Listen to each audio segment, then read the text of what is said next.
என் நேசனே, கவலை கொள்ளாதே.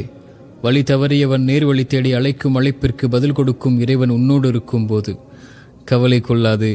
சிரமங்களால் நகர இயலாதவன் சிரமம் நீங்க அழைக்கும் அழைப்பிற்கு பதில் கொடுக்கும் இறைவன் உன்னோடு இருக்கும்போது கவலை கொள்ளாதே.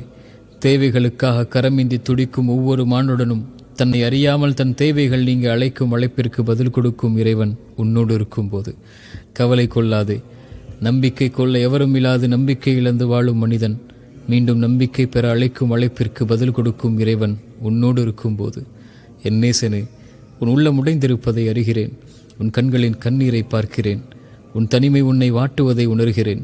வழி பிறக்காதா என்று தவிக்கும் தவிப்பை அறிகின்றேன். கவலை கொள்ளாதே, இறைவன் நம்மோடு இருக்கிறான். இது மந்திர சொல். தூதரின் தோழர் தூதரிடத்தில் கூறியதை இறைவன் நமக்கு சொல்கின்றான்.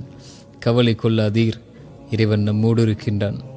சிரமங்களா, வெளியேற முடியாத துன்பங்களா, குணப்படுத்த முடியாத நோயா, ஏமாற்றங்கள் துரோகங்களின் வழிகளா, உறவுகளின் பிரிவா, தனிமையின் தவிப்புகளா, மனிதர்களின் சிந்தனையால் வார்த்தைகளால் உள்ளம் உடைபட்டிருக்கிறதா?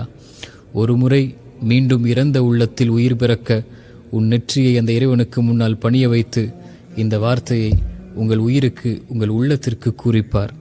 கவலை கொள்ளாதீர் என் உயிரே, உன்னை படைத்த இறைவன் உன்னோடு தான் இருக்கின்றான்.